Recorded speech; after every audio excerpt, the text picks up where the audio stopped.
পর্যায়ক্রমে যুক্তরাষ্ট্রে বসবাসরত ভারতীয় অবৈধ অভিবাসীদের ধরে হাত পা বেঁধে দেশে ফেরত পাঠাচ্ছেন প্রেসিডেন্ট ডোনাল্ড ট্রাম্প। সম্প্রতি রিপাবলিকানের নেতার সঙ্গে নরেন্দ্র মোদী দেখা করার পরও অবৈধ অভিবাসীদের ফেরত পাঠানো বন্ধ হয়নি। তবে এ কাজে সামরিক বিমান ব্যবহার নিয়ে জনমনে তৈরি হয়েছে নানা প্রশ্ন।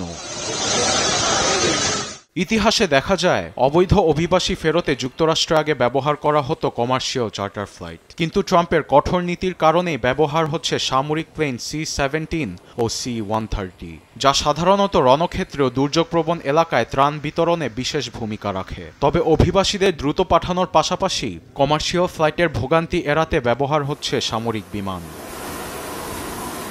যদিও অন্য 10টি প্লেনের তুলনায় সামরিক যান ব্যবহারে খরচ অনেক বেশি। ভারতীয় গণমাধ্যম ইন্ডিয়ান এক্সপ্রেস বলছে, এসব বিমানের ঘণ্টা প্রতি ফ্লাইট খরচ $28,000।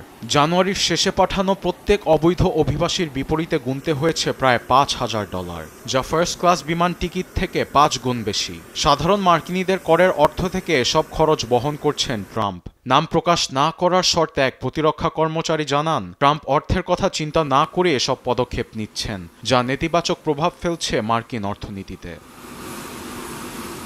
মার্কিন প্রেসিডেন্টের অবৈধ অভিবাসীদের প্রতি জিরো টলারেন্স নীতি মোদী সরকারের জন্য দুশ্চিন্তার কারণ হয়ে দাঁড়িয়েছে। যুক্তরাষ্ট্রে গিয়ে ট্রাম্পের সঙ্গে দেখা করার পরও হাতকড়া পরিয়ে ফেরত পাঠানো নিয়ে তীব্র সমালোচনার মুখে পড়েছেন ভারতের প্রধানমন্ত্রী।